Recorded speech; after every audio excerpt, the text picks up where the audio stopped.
Today I'm talking to Seth O'Byrne. This is our second interview. In our first interview, we talked about how he reached such levels of success. He's a top agent and team in San Diego, California with Sotheby's Realty.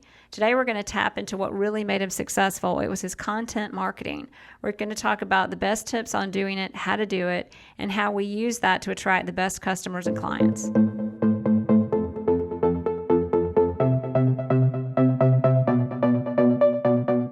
Thanks for listening to the Jere Metcalf podcast, where top real estate agents tell how they do it.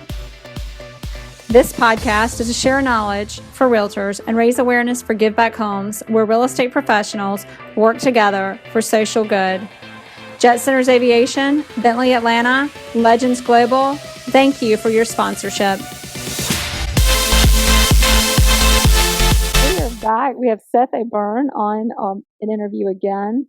He is a top broker at Sotheby's International Realty in San Diego, top team in Sotheby's in San Diego, and has probably the most outstanding marketing out there of any agent. And a lot of that concept, a lot of what he's doing is content marketing that you, Seth, are doing and creating and putting out there and making just an absolutely amazing business from it.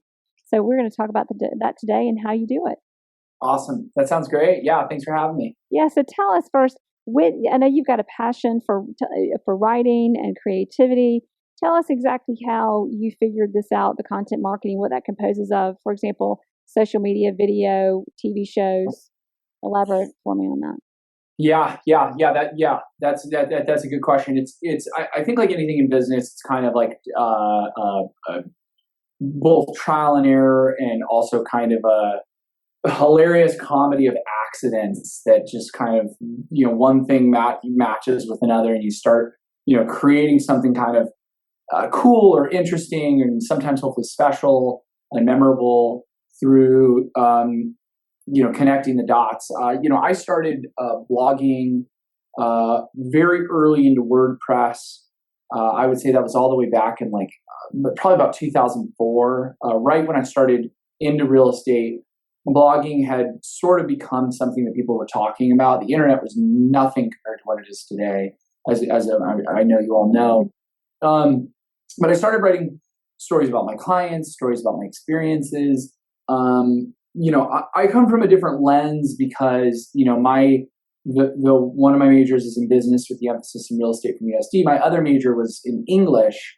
And my intent always was to be an English professor or be a writer. I mean, those are the things I love. And so when I got into real estate, it felt very natural for me to talk about what I was going through, whether it was my personal experiences, being an entrepreneur, my clients, is sometimes incredibly outlandish, almost fictitious sounding stories. And then, when we started getting more sophisticated mediums to tell stories, around 2009, 2010, I bought a flip cam and then a video camera and then a web camera. And we started, doing a lot of video content. A lot of it was terrible. Some of it still is terrible.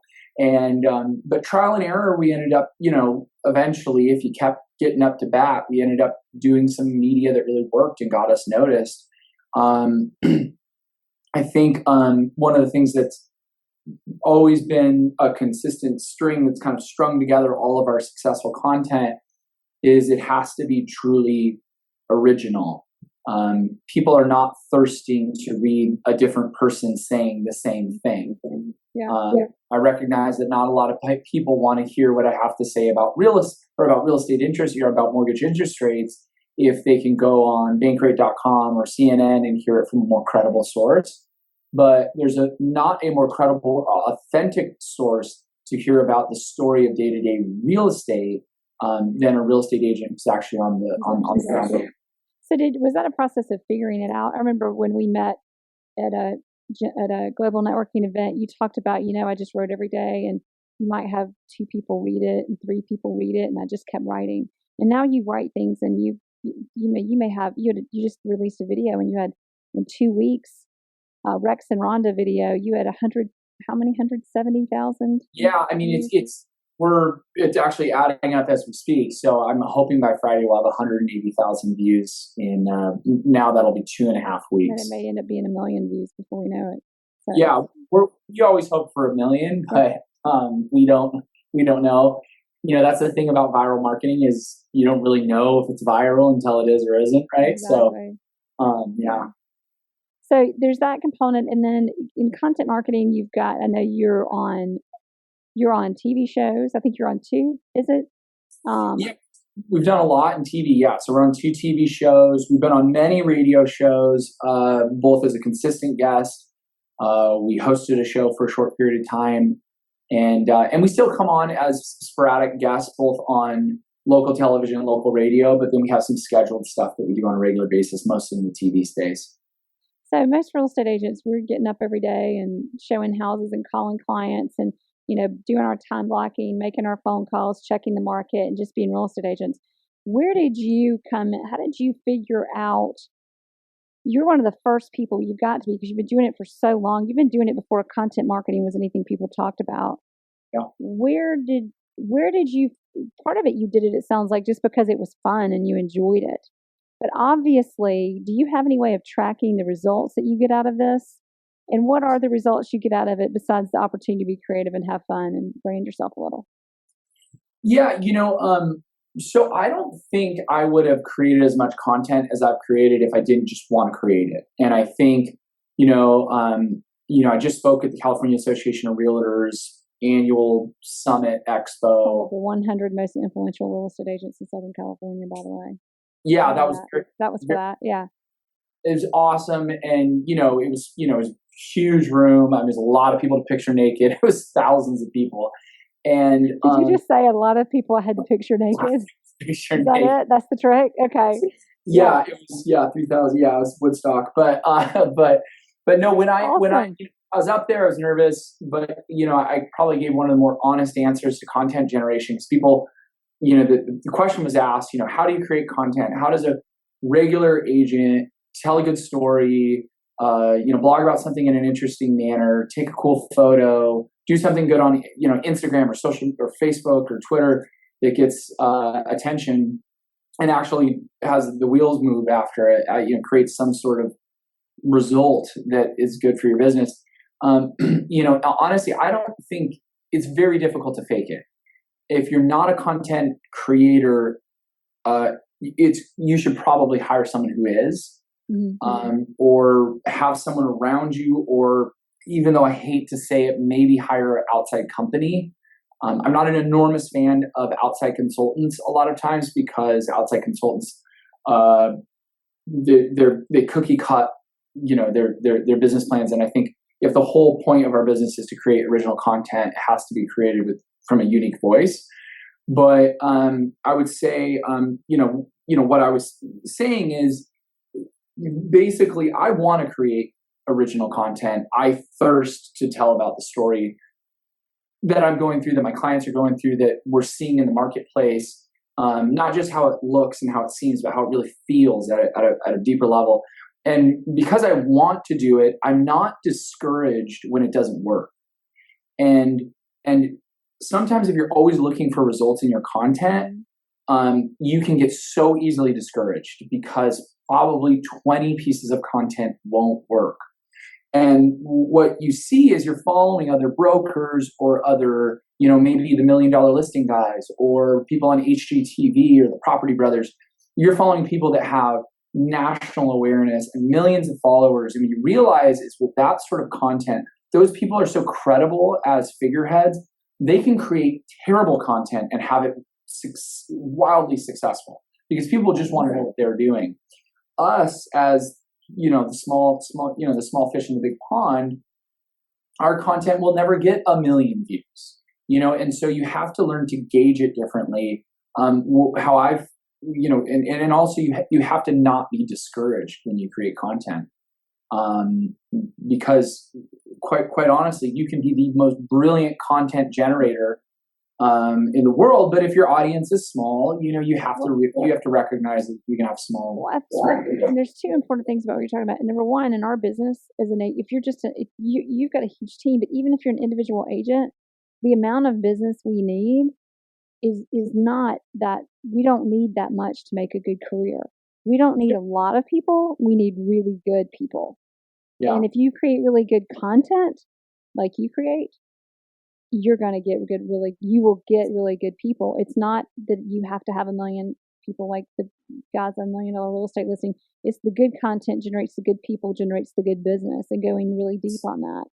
And the other thing that I wanted, this is something you told me a while back or fairly recently, was there's so many people on social media, and just to get something out there, they're linking out. And you said, don't do that. Always bring it back to you. Always bring it back. If you find some great article and you link it out, you just get that. Yeah, you're welcome. Thanks for the credibility. But always bring it back to yourself.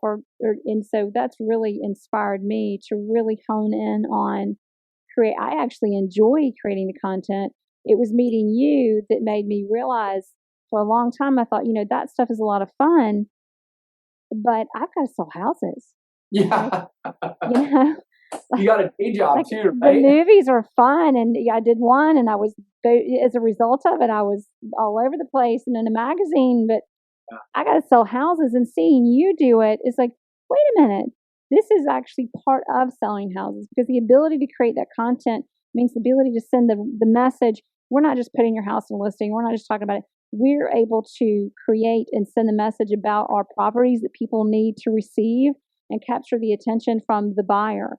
It's only one person buying. It's a matter of getting, we have our net that we cast, a very wide net that we cast for being at Sotheby's. There's also, as an agent, we've got to take on, we're the micro level, and we've got to deliver that same level that we're getting from Sotheby's on a micro level. And a great way that you're doing it and to do it is that really quality, deep content that you're delivering on social media, websites, blogs, TV, radio, and all of those places you're tapping into. And I think too, where the rubber really always meets the road is if you have a captive audience on Facebook, and I speak in the terms of Facebook. We have 10,000 followers on Instagram, and it's become a newly an important place for us to share our voice. But Facebook is really been the core of our marketing, and also our reach. But the way that you can always use storytelling to grow your business is to use it in a way to promote your listing. And in one way, it helps you grow your business because a lot of that content does generate a successful sale. We've had an incredible amount of mostly property videos create final sales where they wouldn't have happened otherwise. And the other thing is, even if that video you created for that property doesn't create the sale, number one, makes the seller excited that you're trying new things and that you're dedicated to doing everything you can. And then number two, the rest of the marketplace that sees that you do that, it helps you stand out above everybody else. So even if you are uncomfortable telling your own story or uncomfortable telling your client's personal story, or it's just not appropriate, you can always be successful in telling the story of the property. And even the most mundane of pieces of real estate always have some sort of interesting story. And I think the first part is honestly like we always do. We sit around a conference room table and go, all right, what's interesting about 123 Banana Street? And that was my next question. You've been doing this for so long. You probably take for granted your gift of seeing content and seeing what's interesting and something that to the normal person isn't. Do you have any? You're so good at it. I don't know if you're going to be able to give tips on it, but do you have, or when you sit around at the table, are there some basic questions you ask yourself to pull out of something what could be interesting about it, whether it's what's going to connect with people, it's a little bit of a broad question, but do you have an answer for me on that? On if you're not somebody as gifted as you are, how do you find those interesting points? Yeah, I very much do. Yeah, absolutely. And I don't want to say that nothing that we do is by accident, because with creativity, there's always kind of these happy accidents. And sometimes, honestly, just a lightning bolt hits and just some piece of content just kind of bubbles to the top, and it just happens. Our Rex and Rhonda silly video was kind of a good example of, we were like, I ordered too many Halloween costumes. I had 4, silly, costumes of these, T-Rexes. We had identified that we had a problem in our business where we had branded ourselves to be kind of above the crowd, almost so much so that it separated us. And I had this idea that we would sell a house to 2 T-Rexes in San Diego and go over, and basically tell a story of buying a home, but tell it through the eyes of, 65 million year old couple, the only 2 couple that made it out, the only 2 dinosaurs that made it out of the Great Killing 65 million years ago when a comet hit Earth, and they finally find the perfect home that they can hang out in. And it was just a happy, weird, silly accident that involved a lot of, accidental funny situations, probably a little bit too much beer, and, a lot of trial and error. But we have fairly methodically worked out how to tell 3 stories, and we have systems for it, and we want them to meet certain criteria. The first story is the house. The second story is our story as a team, the O'Byrne team. Who is the O'Byrne team? What do they feel like when I work with them? What's my experience going to be? What do they value, and does that line up with my values? And then the other one is, how do we tell our client's story, which is very careful because it's there's a certain sense of privacy there. Mm-hmm. The first, which is the easiest to get into, is how do you tell a property story? I think you have to think about what a property truly is, right?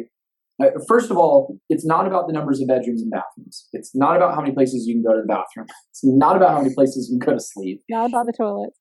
It's not about the toilets. Even though the Toto with the heated seats is really good. Yeah. No, but it's still, you can have that in any house. Yeah, well, and that's the thing. As marketers, we're selling a dream that is much bigger than the physicality of the product we're selling. Mm-hmm. And if you really get that, then your marketing for properties is much different. It's about the vision of what someone's going to feel when they're in that property. And so, if you look at the first 30 seconds to 45 seconds of any of our property videos, we tell the most interesting story about the location typically, or something about the property, like, was it built by a famous architect? Was it part of, the development in Southern California in World War II post-world building? Was it a mid-century property? Does it have a historical aspect? Is it maybe not historical, but it's in a historical section?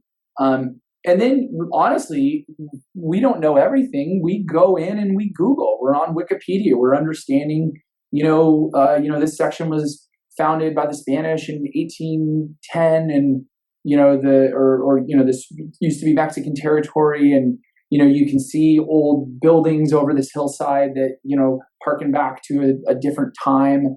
Clash of cultures has created this incredibly vibrant new reality that we get to experience. There's all these different ways you can tell a story, but for the most part, even the most mundane property, and sometimes you have to go way bigger than the property.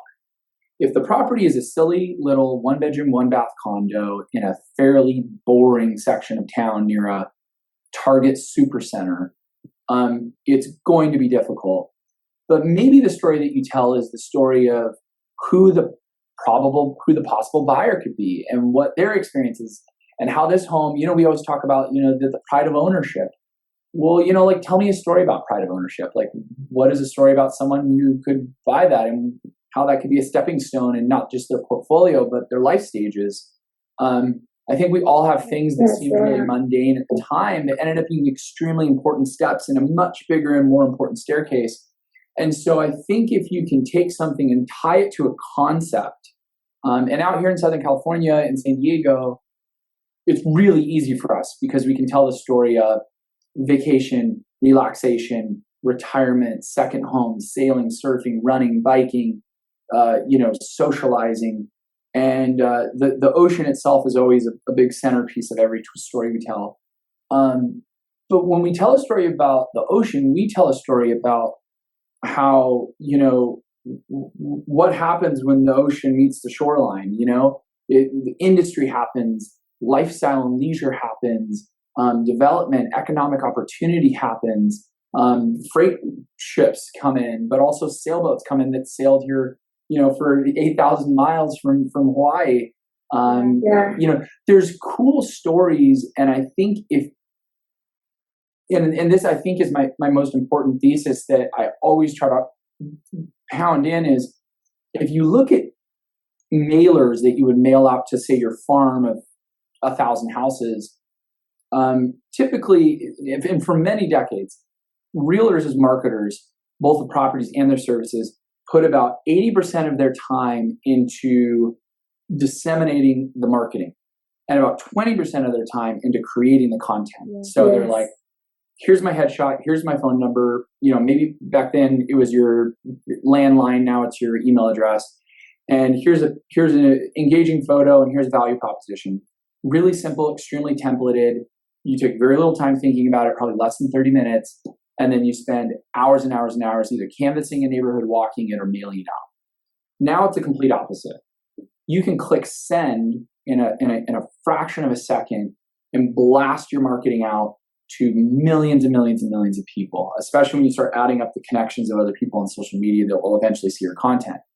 So then it becomes so much more important that now that there's a barrage of information, kind of like a windshield that's just full of mud, you have to put 80% of your time into creating the content. So, even when we take a $200,000 listing, like, we have the same group of 9 people sitting around a conference room table talking about how do we tell this home story. And sometimes there's not many to do that. Yeah, absolutely. And I think that's how you deliver true value to your sellers too. Exactly. There's something special about every piece of real estate. And I think if you can spend more time thinking about why it's special and less time thinking about your silly printed flyer, I think you can create marketing that actually does its job. And I would argue that in the sub $1 million market, there are so few people that do that, that if you can do that in the lower price points, you can, oh my God. Well, there's 2 things to that. In your position, it's exponential on the power that you have to do that for a client that nobody else does. On the reverse of that, when you're in that market, I was in that market a couple of years ago, and I wanted out. I didn't want out, but I wanted to expand to a bigger price point. And I tapped into the videos and the content, and suddenly it gave me the credibility it gave me to be able to market the listing. I picked up listings of people who were in the multi-million-dollar market because nobody they knew were doing that, and they didn't care if I hadn't sold that property yet. They wanted someone who would do that for them, and I was it. So it goes both ways. So wrapping this up, and I wish we could talk forever, by the way, but we got to close out. One last question, and then I want to close this out with what is the big takeaway on this. Do you have a recommendation on, if you're going to prioritize media? There's so many outlets, video, social media, and there's different platforms of social media. If there was one thing you told somebody that was tapping into content marketing, blogs, Facebook, Twitter, Google Plus, YouTube, radio, TV, what would be the one avenue you would say is most powerful? And of course, that may change year to year, but right now. Yeah, and it does change very quickly. Mm-hmm. I'm a testament to how quickly online marketing changes, and you can be the king of or queen of something for 1 year and get knocked right off your high perch immediately when the market shifts. And online moves so quickly, you have to know that you're never going to be the king or queen or anything. And it's always you're always kind of bailing yourself out as the market changes. I'm a big believer in Facebook. It's been extremely kind to me. And I'm a big believer that, in the concept that I want to drink from a river. I want to drink out of a fire hose. The Facebook has everyone on planet Earth that can buy a piece of real estate's on there. Right. And unlike a search engine like Google or Yahoo or Bing, there's social relevance to everything you do. And you know who they are and where they're coming from, and almost anything about them you want to know once you connect with them. So. That's exactly right. And much in the same way that we used to go to dinner parties and connect with people, we can do the same thing on an online platform now. Faster. So I would say make sure you're best friends with all the people, all your sphere of influence on Facebook. Share original content. Don't be emotional if you're not ready to talk about emotional stuff in a written form. Be authentic. Be who you are. Yeah, be authentic. Be real. And I would say a hot button issue for sure right now is video. If you can create a very cool video about one of your coolest, most interesting, sexiest listings, and spend some real money doing it, and create something very interesting, much in the same way that you have the same experience, you can really, really get listings. I had the same experience as you. I spent 10 grand on my first property video, which was it still is an astronomical amount of money spent on a video. And I took that, it was for a $3.5 million property, and it was probably my second or third of that price point at that point in time, 3-4 years ago. And that video catapulted me into probably another $25 million of deals that year alone. It absolutely shaped you can look at my graph and it just went like this. Well, to an outsider, it looks like a crazy decision and a crazy risk, but being in it, you knew. It's just kind of like borrowing money from your mom to hire that first assistant. It was saying, you're not afraid to take risks, and you hold yourself accountable so that they're not risks. You're successful. Yeah, and who cares if you fail? I mean, that's exactly. That's just the next step. The failure is just the next step to success. Absolutely. So what is the thing that you want everybody to take away from this on the topic of content marketing, and what to remember because I think content marketing is becoming not just something that you do because you like it, but it is becoming something that's part of being in business. Do something different. If and we risked this when we did the T-Rex video, is that we were in a long line of people doing videos of T-Rex, much in the same way that the mannequin challenge just happened and people were pause and that's awesome. Yeah, all that stuff's cool. And I think if you're trying to show the market that you're relevant on social media, getting involved in these things, the ice bucket challenge, the mannequin challenge, whatever these things are, getting engaged in those things is cool. But real estate agents and brands only truly become more relevant than all the other people we compete with when you do something totally different.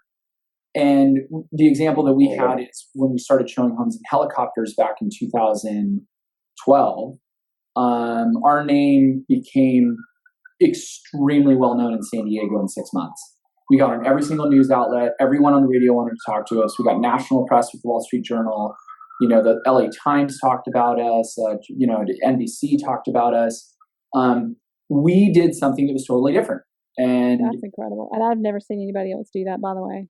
Yeah, and it's crazy and it's wild and it's weird, and it doesn't really always, the rubber doesn't always meet the road. We don't always really show homes in helicopters. Right. We pre communities in helicopters at least once a month. I'm in a helicopter probably every 3 to 4 weeks, partially for marketing, partially for helping our clients out understand San Diego, especially when they're new to the town. But that was something that no one had really done in that way before, and that made people go, wait, these guys are ahead of the curve. And there are a lot of people in this market, that buyers and sellers, that want to be with the person that's ahead of the curve. And so, I think every part of the day I think every business owner, especially real estate marketer, should spend some time. And for me, it's the mornings, usually from about 7:30 in the morning to about 8 in the morning. I've got 30 minutes and I just think up stuff, and I write down ideas, and I text message people on my team, concepts. Does it sound cool? Does it sound weird? Does it even make sense? Team members in here who can relate to that. Yeah. And eventually do hit an aha moment. And what I found is, the helicopter idea I came up with in 2010, I just couldn't pay for it in 2010. I'd just come out of a terrible recession. I was broke. Yeah. And, we were still selling a lot of real estate, but our expenses were astronomical. Getting the real estate thing up and going was a good 20 grand worth of costs between making video and creating public relations. And then you've got the helicopters on top of that. Oh, I mean, we had to hire a helicopter to fly next to another helicopter to film me in the helicopter. I mean, I had to hire an extra helicopter. The thing about you, Seth, is you're fearless. Like, whatever it is, you see no limits. You're fearless. You're going to do it. It costs a lot of money that you don't have. That's okay, because you're going to make up for it on the back end. I mean, yes. That's you. That's who you are. And I want to tap into the helicopters conversation more because we may have to do another interview. We could do a helicopter from a helicopter. I'm there. Seriously. I didn't fly to San Diego for your party, but I'll fly to San Diego for that. Oh, you got to fly in next year. Yeah, 2,400 people. I would love you to be there. It was pretty wild. I'm going to do it. Awesome. Well, thank you so much, Seth.